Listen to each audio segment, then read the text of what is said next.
دوستو supreme court of Pakistan کا جو حالیہ فیصلہ وراثتی پراپرٹی کے متعلق آیا ہے، جس میں حبیب اللہ خان کی پراپرٹی کی بات ہوئی ہے جو فوت ہو گیا اور اس کی پراپرٹی کی تقسیم کی بات ہوئی ہے، تو honourable supreme court of Pakistan نے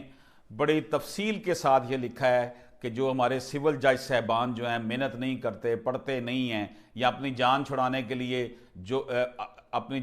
کے لیے دعوے کو خارج کر دیتے ہیں، اس حوالے سے honourable supreme court of Pakistan نے کہا ہے کہ سول جج صاحب اس فیکٹ سے متاثر ہوئے کہ دعوی زاید المیعاد ہے، اس بات کو محسوس کیے بغیر کہ اسلامی قانون میں شرعی وارثان اپنے مورث اعلیٰ کے فوت ہونے کے بعد فوراً حقدار بن جاتے ہیں، یعنی کہ جب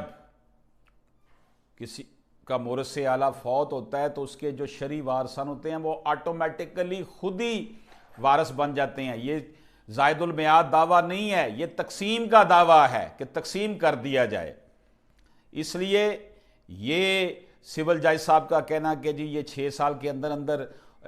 ہونا چاہیے تھا دائر، یہ غلط ہے، اور اس کو سول جج صاحب نے غلط جو ہے ڈسمس کیا تھا اس دعوے کو۔ اجازت دیجیے، اللہ حافظ۔